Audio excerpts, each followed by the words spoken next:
All right, well, happy Easter, everyone. We are so close to the end here.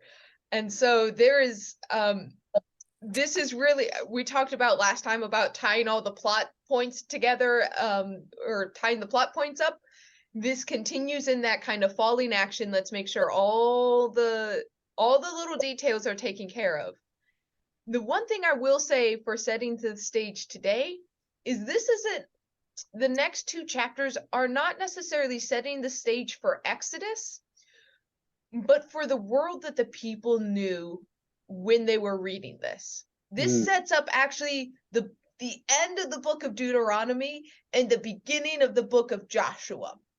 So I am going to be flipping a little bit to them. I did not give those to you as homework, so do not worry. I will give you the numbers, but I will read the sections that are important. But this is where we start to see some like world building and kind of explanation of how the world that the people reading knew, the world that they knew, how did it come to look this way? So with that in mind, let's jump into chapter 48. Right before this, we've already read that we're in the last days of Jacob, and I said he's not dead yet. We got a ways to go before he dies, and he doesn't even die in this chapter, but he has to get ready for his death. And so we get the warning in verse 1 that Joseph is told, your father is very ill. So Joseph and his two sons, Manasseh and Ephraim, go to his sides. So let's just go ahead and jump in there and get some initial thoughts of how this initial conversation goes. The initial comments from Jacob to Joseph and kind of the whole setup of this situation. What do you all think?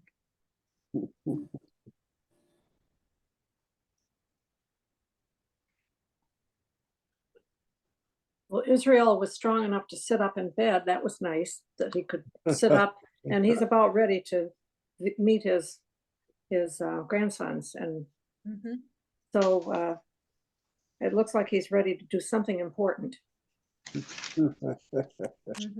Well, it's an interesting law which says that your kids are my kids. So he can get rid of his sons and put them in instead. Right up until the very end, Jacob is going to do some higgery-jiggery and make sure everything is the way he wants it. And he picks the younger one to be above the older one, which is something he's done before. He did himself. And he himself, yes. But Joseph was his youngest son at the time that he was the favorite. He wasn't. It was interesting that he doesn't know these boys and makes the decision that puts him around. He doesn't know a thing about either of them. Yeah. Just me the first time. Yeah. And we don't know anything about them either, really. And he doesn't see very well either. Yeah. So Mary Ellen, did you have a thought there? Well, I thought it was interesting that he claimed Joseph's two sons as his own, and that any future children that Joseph had would be his, but he was taking his oldest two sons as his own and saying that they were equal to which two? Reuben and Simeon in status in the family. That sounds prophetic to me, like this is going to matter down the line. You know, but it's just kind of dropped in here and not pursued in, you know, that moment in time. It's like that's all we get of that picture. And it certainly shows that Joseph is his favorite. And he's giving extra, not just to not to Joseph, but to his two kids, you know. That he had in Egypt. Oh yeah, the other brothers had children too. Yeah, who was Joseph's wife? Joseph's wife was the Egyptian woman. Yeah, right. Unnamed, huh? On the. Well, we have the name of her father. I just forget what it is. So let's go a little bit line by line. So the first thing, of course, up until the end, once again, we're getting stories stitched together.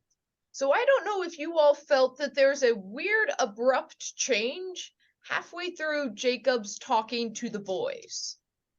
So, just because I want to talk about them slightly separately because they don't say this, they say similar things, which is why they're next to each other, but they don't say the same thing.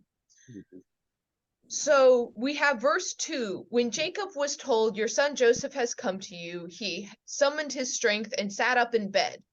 So pause before you get to verse 3. For me, it's a turn of the page and jumping down to verse 8. My alarm's gonna go off and I don't know how to turn it on. When Israel saw Joseph's sons, he said, who are these? I have to go offline. Does that make a little bit more literary sense than talking about the boys and then asking who they are? Yeah. That's because they think that the chunk before them is spliced into the story. Because we get a few different details of whether Jacob is blind versus whether he just can't see well. And we kind of get these two different ways of interacting with Joseph's sons. So let's rewind a little bit, go back to verse 3 and see what this spliced in chunk has to say. So Jacob said to Joseph, God Almighty appeared to me in Luz in the land of Canaan. He blessed me and he said to me, I'm going to make you fruitful and increase your numbers. I will make you a company of people and will give this land to your offspring for a perpetual holding. Therefore, your 2 sons who were born in the land of Egypt before I came to you are now mine. So this is where we get the adoption of the sons. Okay. So we have the initial, like, once again, we're going back to the covenant and the covenantal language that Jacob gets at Bethel. And then we see that he is now kind of adopting those Egyptian sons into his covenant. So let's talk about some of the dynamics of why he would do this. So the first one I kind of just put out there is these boys born of an Egyptian woman, by Jacob adopting them, they are now sons of the covenant, which is kind of the explanation of how we get around the Egyptian wife problem. These sons are now just sons of the covenant. Bam, done. Okay. What are some of the other reasons why he might say, these 2 are now mine? Was that a practice at the time? Nope. Oh, okay. He's doing some family politicking here. Mary Ellen? He might see them as more able, more, I mean, he has 12 sons already, but many of them are never mentioned in what we've read. So I'm thinking that some of them must be pretty insignificant. And he sees the potential of these 2 for filling out the prophecy. Okay. Yeah. Larry? They're still in Egypt. Joseph still has a lot of power in Egypt. He's reassuring Joseph that his sons are going to do well. They're part of the family. All right. Hold on. Joe and I- Gary. it's me. We got, the Williams have got 2 things. I know. There we go. All right. We got one of them. Sorry, I had to mute both of yours because we were getting a really bad echo. You can unmute yourself. There we go. Sorry. Nope, no worries. Figured you were working on something. All right. So Larry, your comment of Joseph is powerful, so let's bring the potentially powerful sons into the family in a different way as well. Okay. Yeah, Helen? Does it give him a better connection with Egypt also by adopting these two Egyptian, I mean, they're partially Egyptian now. I don't know that, I don't remember anything that happens later on that they need that until Jesus comes on the scene. But I'm wondering if he felt politically that it would be good to have a connection with Egypt. They seem to be the people that can come up with the grain and the physical needs of people. That is a potential, but I think the more helpful thing to think about right now is actually, how is it helpful for those two to be more closely connected to their grandfather? If they are equal to Simeon and Reuben, what happens when Jacob dies? And it gives him, oh, and Joseph stays in Egypt. He doesn't go back. least- I believe his bones with his father's gets carried out, so they both don't stay. But for now, they are there. I read ahead. I thought it said Joseph stayed in Egypt. Maybe I misunderstood. But that's not in this chapter. Yeah. And it's, yeah. And he also, at one point, I read ahead, is that he needs to have, we're gonna pause for now. So I'm Okay. gonna let you all in on a secret. Joseph doesn't inherit. Joseph is not, when Jacob dies, Joseph does not inherit. His two sons inherit. That is what the Oh. adoption does. And by doing that, Joseph actually gets a double portion. This is one of the last ways that Jacob shows his preference to Joseph, is that the two sons inherit with the brothers, which means now the brothers have to split it 13 ways, not 12 ways. Yeah. Yeah, theoretically, Joseph should have gotten 3 shares.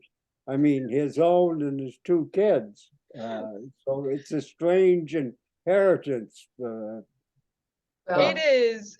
Joseph, it's kind of odd because, yeah, by adopting Joseph's sons, Joseph actually kind of gets cut out, but I don't think Joseph needs to inherit. He has all of Egypt in a way. Yeah. So no, Joseph is not really an inheritor when you get to like the lineage is. So this is where other higgery-jiggery is going on, and where I'm going to flip you around a little bit just to show you the full ramification of this adoption, which is wild. So the thing is, we only ever talk about 13 tribes, not the 13, we don't have 13 tribes of Egypt. We only have the 12 tribes, or Egypt, I'm getting all my words mixed up, the 12 tribes of Israel. We only have 12 tribes, and yet now we have 13 inheritors? What in the world is happening? It sounded to me like when I read ahead that they were going to discard 2, but he didn't like Reuben and one other. He had done bad things, and Reuben had lain with his father. I didn't remember that. And the other one had done a lot of killing, probably when they went into that city and killed, I don't know who it was that did that, but that's 2 that they're getting rid of. I mean, I couldn't tell whether they're getting rid of them or not. And that's where this chapter connects with next chapter. You get some disinheriting too. Yeah, Mary Ellen? Well, you're talking about 13 sons and 12 tribes. I'm tying in my mind the fact that he made, is it Ephraim? Ephraim, the younger son, he made him I don't know what word to use, ahead of Manasseh, who is the older son. He flipped them. And I'm wondering if that affects the distribution of the 12 tribes. Does Manasseh left out? Does he disappear?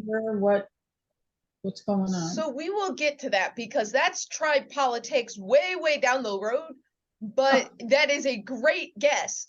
What happens, and this is at the end of the Exodus, or like right when they're going into the Holy Land. So I am flipping forward to, let's see, this is Deuteronomy 27, starting in verse 12. You all don't have to, if you don't want to, you don't have to flip forward. I'm just going to read it here. So this is when they are like standing on the Jordan. They are literally about to like go over, and this is Moses' sermon. The same day, Moses charged the people as follows. When you have crossed over the Jordan, these shall stand on Mount Gerizim for the blessing of the people. Simeon, Levi, Judah, Issachar, Joseph, and Benjamin. And these shall stand on the Mount Ebal with the curses. Reuben, Gad, Asher, Zebulun, Dan, and Naphtali. And then the Levites shall declare in a loud voice to all the Israelites, and then they go on. So what happens with some of these tribe politics is the tribe of the Levites are the priestly class. They don't inherit land. And that's laid out in the umpteen laws that we have. I forget which book, but you see that the Levites, they don't get land. They are landless, but they are priests. So anywhere they go, they're expected to be welcomed in, and they're expected to be given food. They are the ones who run the temple, and they get their food by all the offerings that people bring to the temple. The Levites get the first choice of meat. So that's how the Levites survive.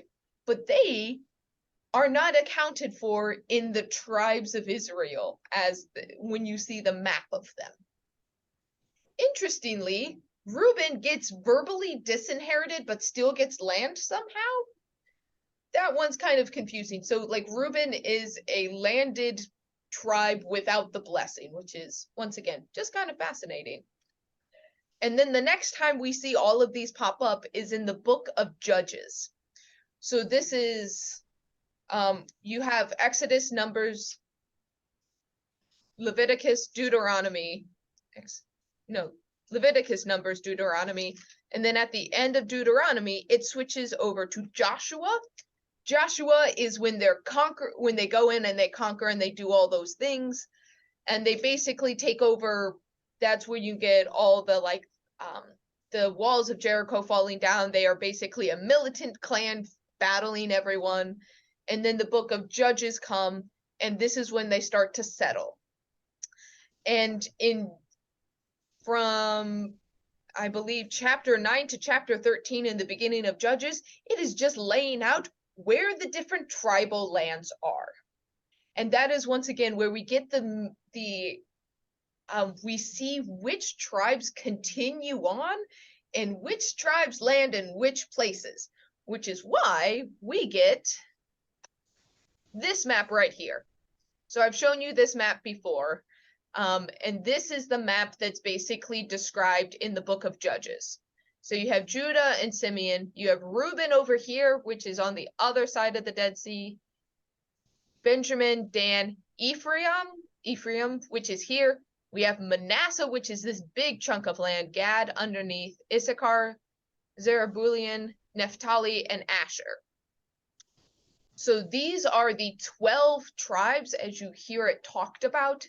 The Levites have four sanctuary cities basically where they live, but a lot of them live in and around Benjamin and Judah because that's where the temple is. So that is how you get 13 tribes inheriting, but only 12 landed tribes. And you have Ephraim and Manasseh there. Interesting. So if you see how this begins to set up, not the Exodus as we've kind of been setting up Exodus, this sets up the world they lived in. So we're going to zoom ahead a little bit further. So after the book of Joshua, you get 1 Samuel, 2 Samuel, 1 Kings, 2 Kings. 1 Samuel is the setting up of the monarchy. You like rewind your brain to Sunday school. You have King Saul, which is the first king of Israel. King Saul is the one who unites all 12 tribes together, but David is the one who sets up the dynasty. You have King Solomon, who continues that, makes it prosperous, and then after that you kind of have a divide between the northern tribes and the southern tribes. And that's where we talk a lot about when you have Judah and Israel back and forth, it's because those 12 tribes, they retain their identities even after they are unified. Kind of like the United States, if you think we are one country and yet our states still have very strong identities that battle, those 12 tribes still contain their identities, which is why even today we talk about the 10 lost tribes of Israel. It's because when they were conquered, they still, before they were spread across the world, they still knew what tribe they were from.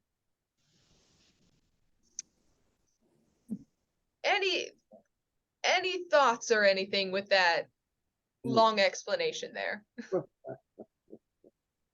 Interesting. People divided a very small amount of land. I mean, Israel is tiny.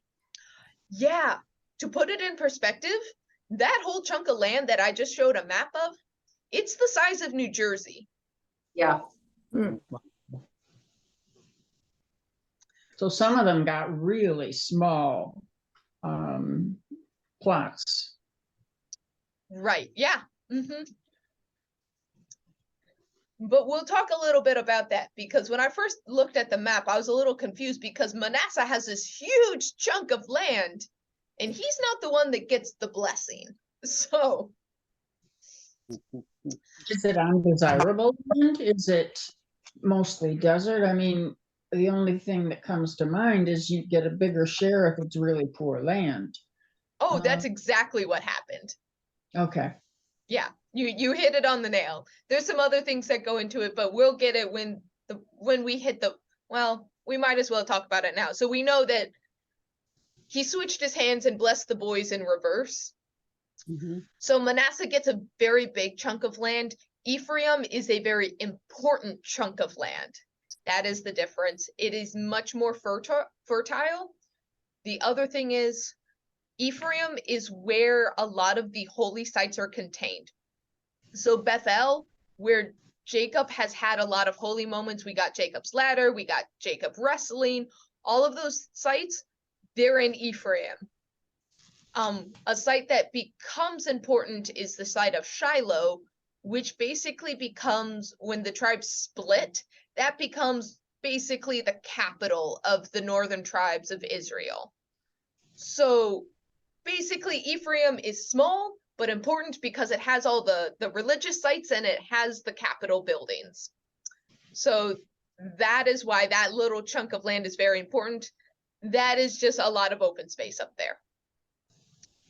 Notably also, just connecting it a little bit further down in the line, Ephraim is what becomes Samaria. So this That's weird. Okay. So and the Samaria is the Samaritans. Yeah, and they were kind of looked down on. What, isn't it? Yeah. The good. They were seen as religiously tainted because they were worshiping God, but they weren't worshiping at the temple in Israel, because Ephraim had like 3 or 4 important holy shrines that become their own religious center. Oh, okay. So if you remember a little while back when we talked about the woman at the well, she says, my grandfather said we worship on the mountain, but you say we worship at the temple. Which one's correct? And Jesus says, well, you worship at the temple, but before long, we're just going to worship everywhere. That's a question that relates to this, because Ephraim gets set up as a holy place and the more important place, and it is later seen as a religious offshoot of the true religion. Oh, okay. So if you see how, this is why I love Genesis, is you get this interesting thing really early on and you just see how it keeps echoing through the entire biblical story here. The question is, so we'll get to that in a moment. So rewinding back to Genesis, the chapters that we have, we now have these two sons are inherited or are adopted and therefore inheriting with the other brothers. We get this a little wrapping up of this section saying they shall be recorded in the names of their brothers and with regard to their inheritance.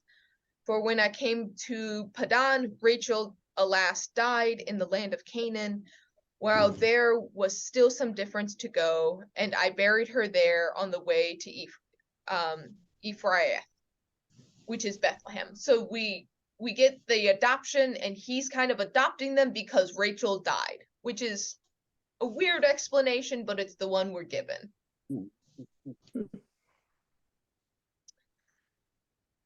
So Yeah, in essence, too, he's putting two grandsons on equal standing with his sons. correct, yes. That so But Joseph- Benjamin's no longer the youngest. I have a question.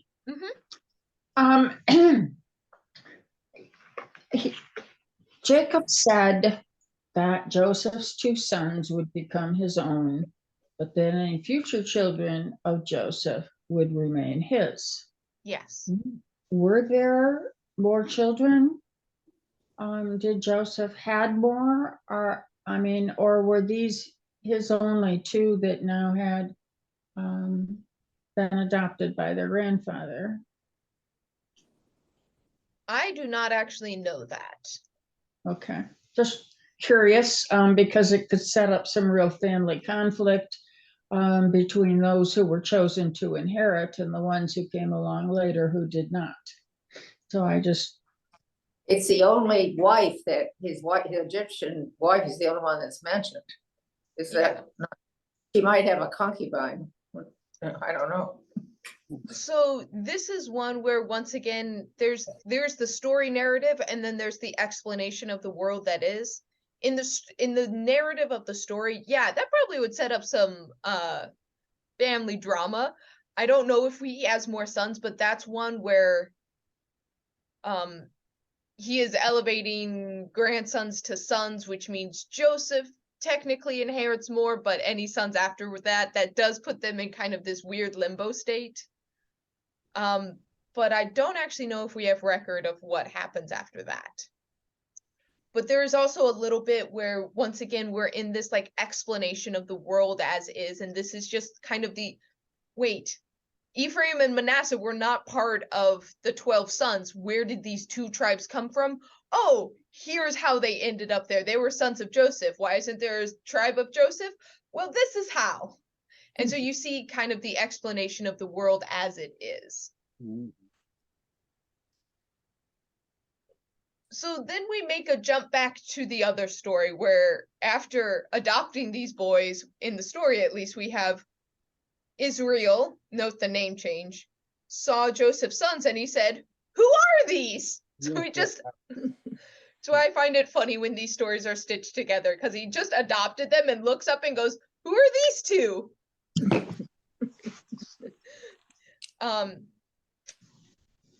And so the explanation, these are my sons. Then they go forward for a blessing. Now we've seen this before many of times, of the father in old age blessing the sons before he dies. Joseph initially presents his sons, then he pulls them back, kneels, and he puts his two sons by his side.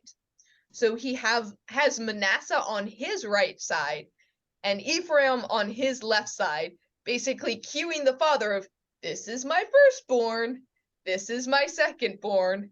And what does he do? But crosses his arms.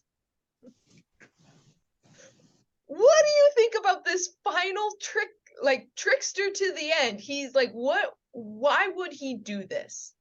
Like, what is the explanation that he gives? But what other explanation can we think of why he would intentionally switch his arms? Generation, they've inherited. Game they've all played. What was that, Joe? I can't quite hear you. She walked away, but Oh, over here. I said, they keep playing that game the whole time. Everybody switches names or switches the kids. mhm.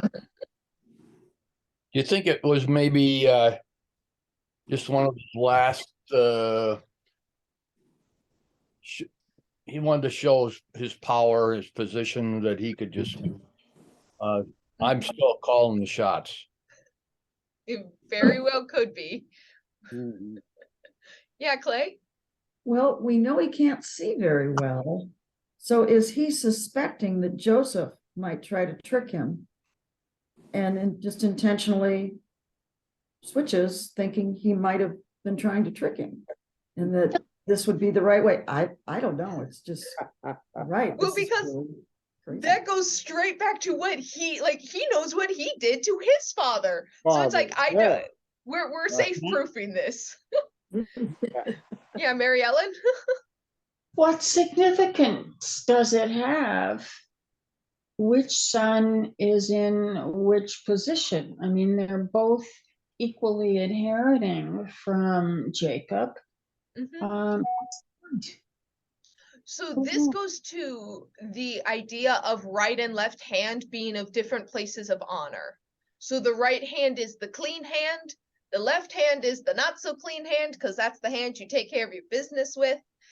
And so in this situation, I mean, he is clean at this point. It's not like he's putting a dirty hand on it, but it's one of those that the right hand is an extra sign of honor.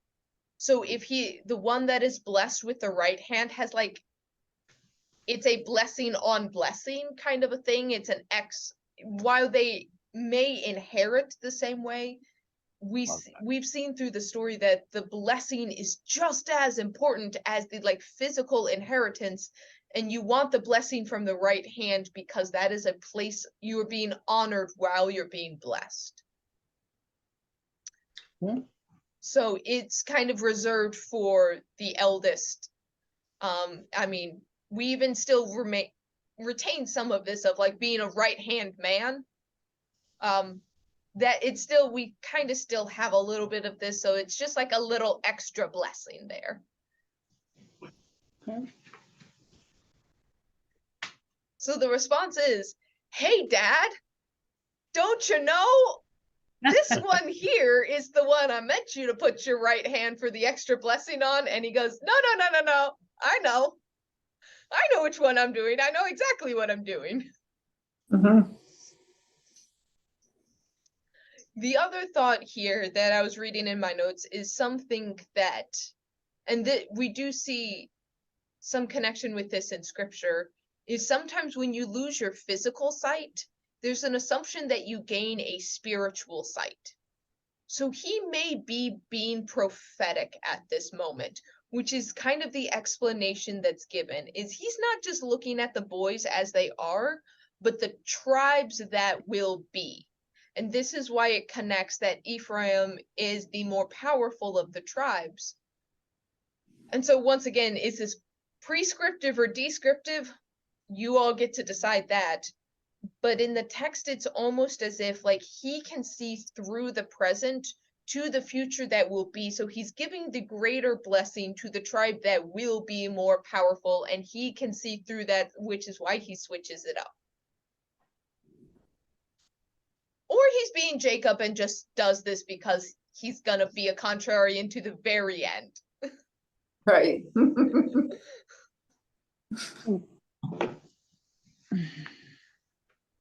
So what do we think? Is he being a contrarian or is he being a prophet? Well, if it was written later, it's not really a prophet. It's just trying to explain what is. They're making the story fit the history. Yeah.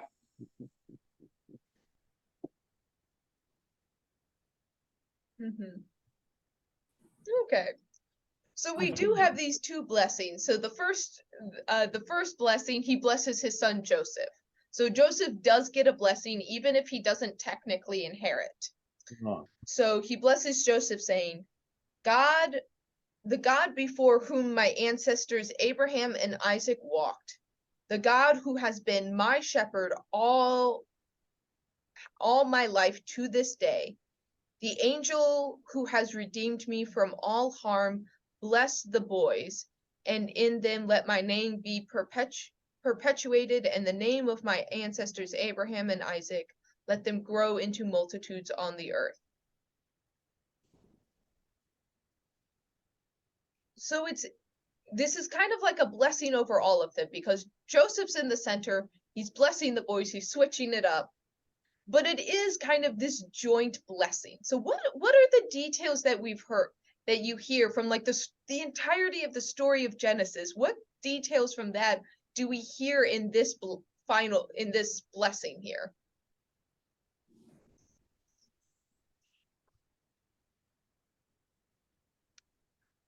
Well, this explains the establishment of the nation of Israel. You know, Right. This is the way you got 12 tribes or 13 or how many of them they ended up with.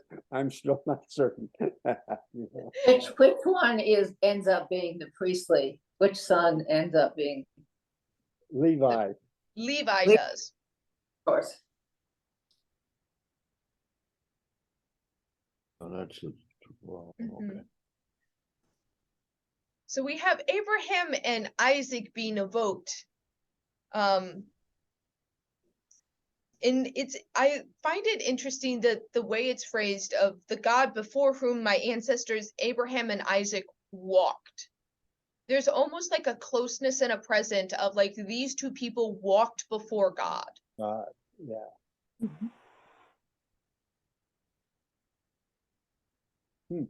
The next thing is God being compared to a shepherd, which is something we are very familiar with.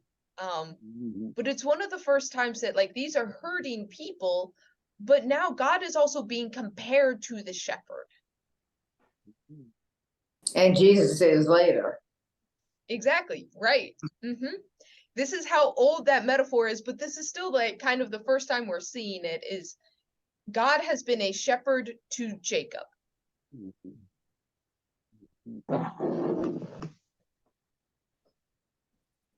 We have the angel that has redeemed me from all my harm. So angel and messenger. So the one who has saved me from harm, bless the boys. And in them let my name be perpetuated. And the name of my ancestor Abraham and Isaac, let them grow into multitudes. So what's interesting is we have the like, let my name be perpetuated along with Abraham and Isaac. And we will see later on that when we refer to the God of Genesis, it is the God of Abraham, Isaac, and Jacob, right? Yeah. And so this is where we start to see that formulation take place. It is of Abraham, it is of Isaac, and Jacob is the last one we kind of recount. We don't really include Noah, and we don't include any of the 12 tribes or any of the sons. It is just Abraham, Isaac, and Jacob.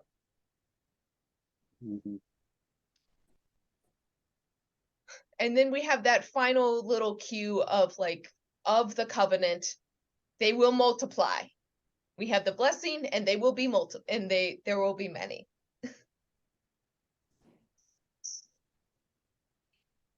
So it's at this point that Joseph goes, Dad, you did it wrong. Like after the blessing has already been spoken. And we also know that if you remember way back when Isaac blessed Jacob, once it's out there, it's out there. Like the blessing's out. It's not, he's like, I can't recall that. Sorry, Esau, I can't take my blessing back. And so Joseph is going, Dad, what? Do it again. But this is where we see, I know my son, I know. He shall become a people, and he shall be great. So he's like, okay, yeah, I know I switched it up. Manasseh's gonna be great. It's just Ephraim is going to be the greater, and his offspring shall become a multitude and a nation. Which is interesting, thinking that Ephraim over time becomes Samaria, which kind of does have this nation unto itself. that would have been way beyond when this was written down, but it is interesting.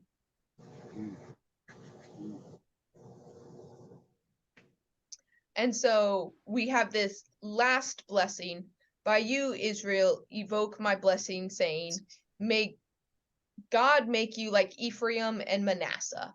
So Ephraim and Manasseh, like their names unto themselves are an extra blessing, which is kind of interesting. I don't know how, I don't have any evidence of like how often this would be used, but those two are plentiful enough that their names and their like blessing people by them was significant.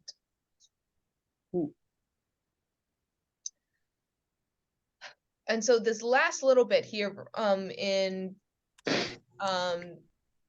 verse 21, then Israel said to Joseph, I am about to die, but God will be with you and will bring you again to the land of your ancestors. I now give you one portion more to more and more portion than to your brothers, the portion that I took from the hand of the Amorites with my sword and with my bow. So this is a reference to one of the times that they attacked people with the Amorites. We have this extra portion is going to you. This is the explanation of why I'm choosing your sons, is you get an extra portion here. But we also have that promise of God will be with you and will bring you again to the land of your ancestors. So this is the promise that even Joseph will not stay in Egypt. Mhm. Yeah. So what do you think of the whole blessings of the two sons, bringing them up to status and doing one last trick here? But again, what is the significance when it says he put Ephraim ahead of Manasseh? You know, well, so what? What does that get him? You know, I mean, it's like being in first place or second place. You know. But he- So the being put ahead, while this was written likely when Ephraim and Manasseh were already established tribes, this is the explanation of why Ephraim, the smaller portion of land, is more successful. Okay. Is he was put ahead, he was given the extra blessing. So this is putting a lot of weight into the blessing itself, and that because Ephraim was blessed more, it had a better run at it basically.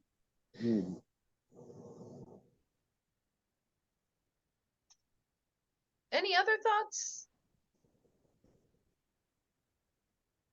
Well, this is one of the connecting chapters, correct? Yeah, so this is once again tying up some of the loose ends, but this isn't actually setting up for Exodus. This is setting up for the book of Judges when they start getting established. He doesn't really disinherit anybody. Joseph doesn't inherit because he's still in Egypt and his sons inherit. And Levi is a priest, so he doesn't inherit. So they don't, this whole section here where it sounds like he's getting, it's in 49. It sounds like he's getting rid of, I don't know who. Yeah.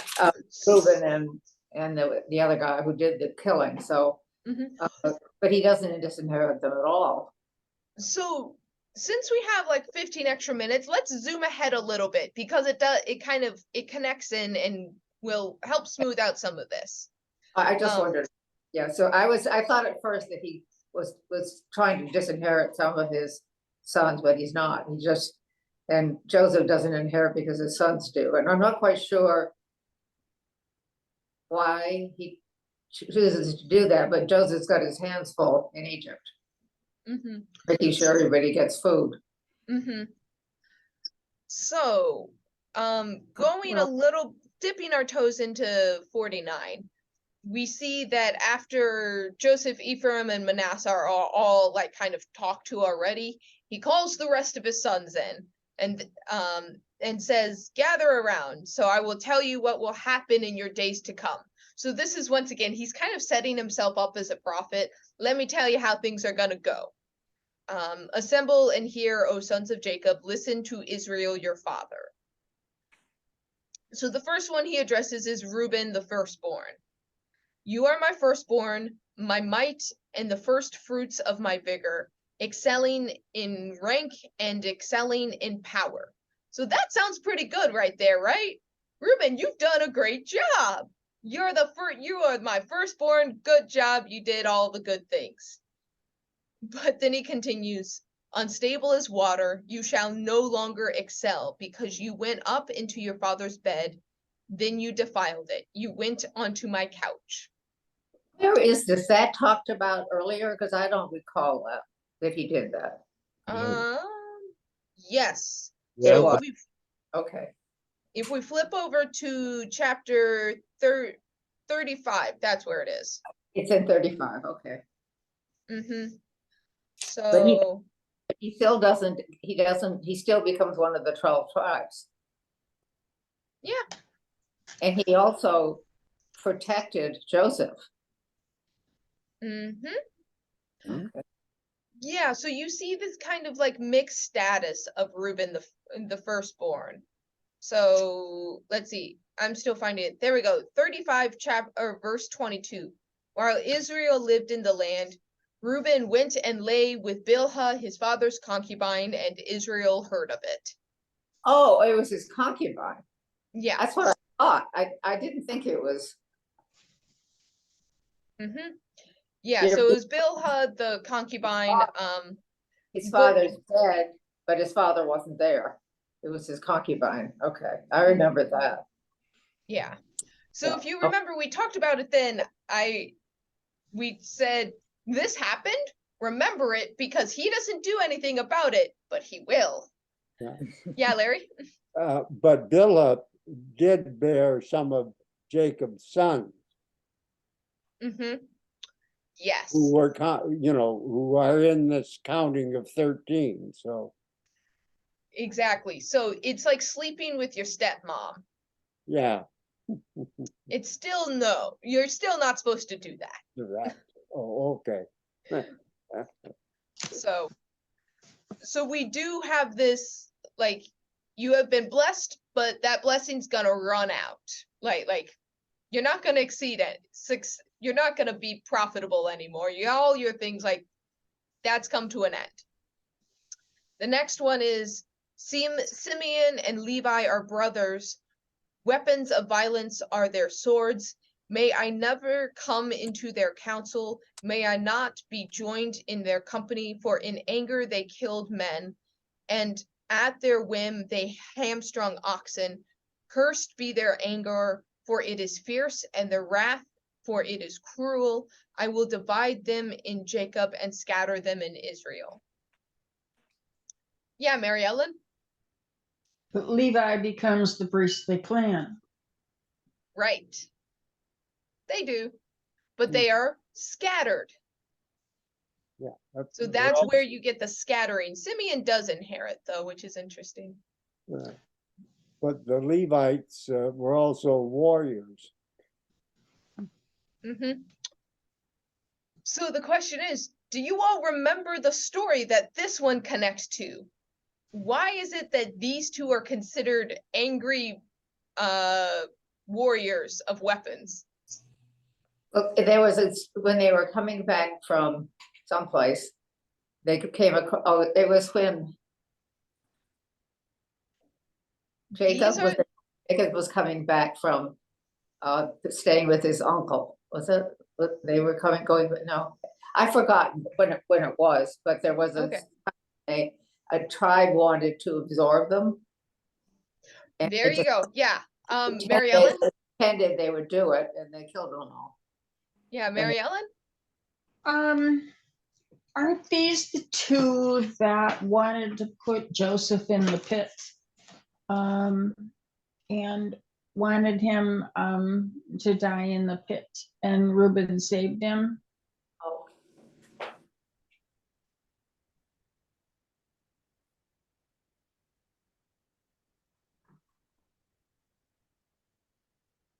Are they? Which ones put him in there? Judah. Does this all have to do with Dinah or Dina? Dinah. That's the stronger connection. Yeah, Clay. So Dinah, remember the sister? And they wanted to make trade relations, and so they were going to let Dinah marry the Canaanite guy, and then the brothers attacked. That was Simeon and Levi. So they are the ones that, but yeah, that connects to, Sue, what you were talking about is they wanted trade relations, but the question is like whether they wanted to be absorbed by this other tribe. That was because of Dinah. So Yeah. these are the two that attacked the tribe because of Dinah. So here we see once again, that's plot line being drawn back in, where they kind of didn't get consequences at the time, but now they're getting the consequences are coming at their father's deathbed. And he doesn't bless them, but he curses them. Kind of sucks. But he was very upset at the time, as I recall. He was, yeah, very upset. Very upset, and he didn't forget it.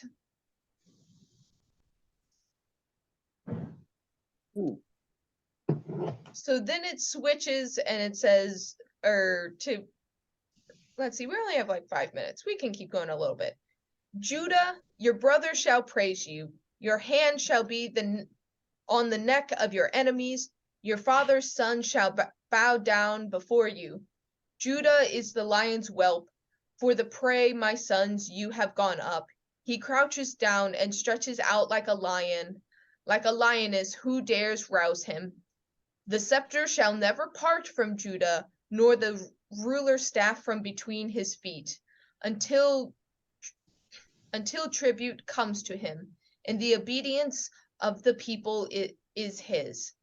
Binding his fowl to the vine, and his donkey's colt to the choice vine.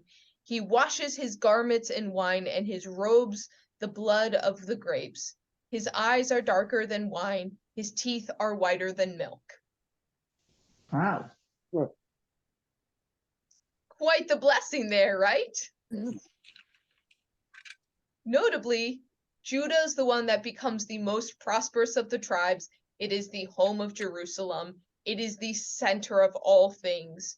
When the northern tribes get attacked, Judah is the one that survives. And so Judah becomes the kingdom of Judah and the kingdom of Israel. And this kind of sets up the Davidic dynasty. You all are going to be the rulers of this place.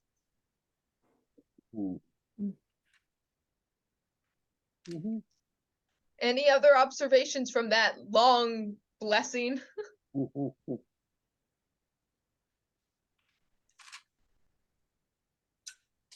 So then we get some of the other brothers that I feel like that between Reuben, Simeon, Levi, and Judah, those are the brothers we've heard talked about most, right? Uh-huh. We don't really know many of the other ones, but we still get blessings for them. So Zeruian shall settle on the shores of the sea. He shall be a haven for ships, and his border shall be Sidon. Issachar is as strong as a donkey, lying down between the sheepfolds. He saw that the resting place was good, and that the land was pleasant, so he bowed his shoulders to the burden, and became a slave at forced labor. That one's not so nice of a blessing. You thought it was good to lie in the sheep pen? You're gonna keep lying in the sheep pen. Dan shall judge his people as one of the tribes of Israel. So there you get the kind of really fast forward telescopic lens that the tribes of Israel are now being brought in, and Dan's going to be the judge. And we do see this of like Dan has the slightly elevated status as the judge, or judges come from the tribe of Dan.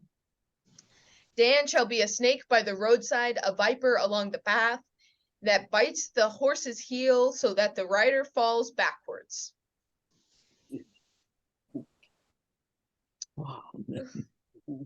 Very good. Mm-hmm. So let's see, with that, I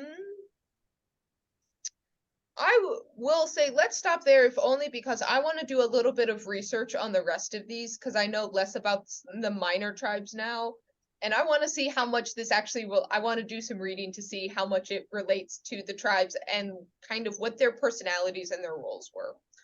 Okay. So what are your all's thoughts, kind of hearing how the tribes of Israel are being set up all the way back in Genesis?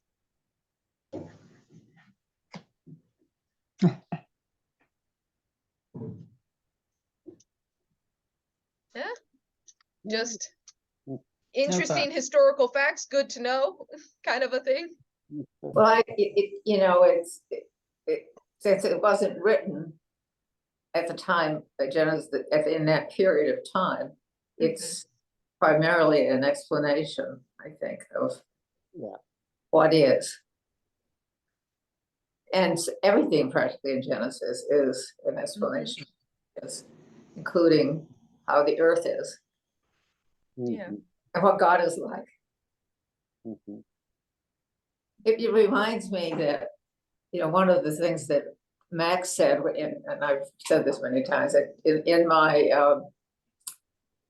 well, we had a lot more people then, so there were probably 12 people in our class that we had 6 weeks to join the church. And he said that God was, he saw God as a projection of how we interacted with our parents or something along that line, but it was primarily a projection. And in Genesis, he's, you know, God keeps showing up in different forms and just different. Sometimes he's terrible and he just smites people, and for no particular reason that's apparent. And other times he's very loving. It's definitely a man. So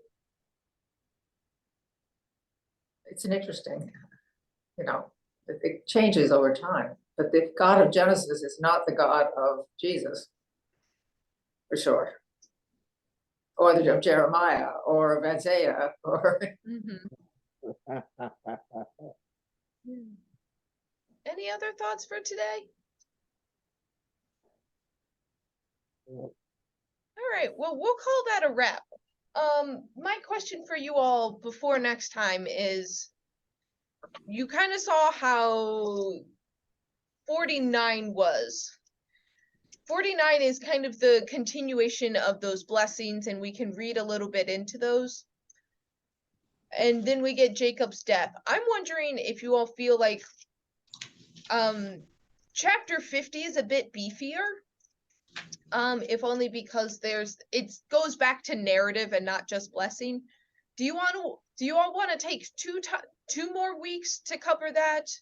Or do you think we would wrap it up? Yeah. What's up, Mary Ellen? I was just gonna say, I'm voting for putting it in one. Putting it in one? Okay. yes. All right. Yeah.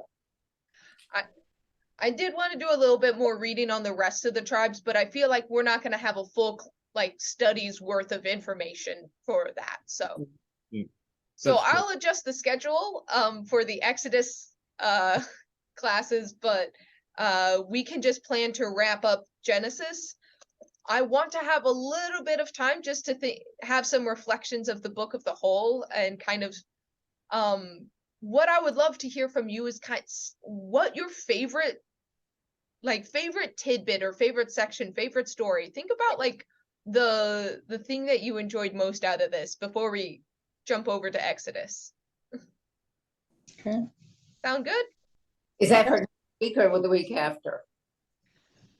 If we don't get to our reflections on Genesis next week, I'm doing an intro on Exodus. I believe I did an intro on Genesis. I'm giving us a little bit of time just to think about what the story of Exodus is as a whole before we kind of dive straight into it. Okay, there's going to be an intervening week before we actually start reading Exodus, and we can also talk about what we loved about Genesis. Okay. So give us a buffer week. All right.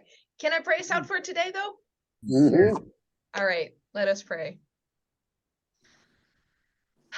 Gracious God, we give you thanks that you are a God of life and a God that pulls life out of death and despair, which is what we celebrate in this Easter season, that you are a God that is so full of love that you cannot be contained. So it is always a joy to study your words and see how, again, you erupt out of scripture and hopefully give us a window into the spiritual realm that is sometimes hard to see in our material world. So help us return again and again to look for you, to search for you, even in the darkest places, even when we are confused, even when looking at history. May we always find you there when we seek you. So I pray all these things in Jesus' name. Amen. Thank you, Thank Chris. you. Thank you all. See you all next week. Okie dokie.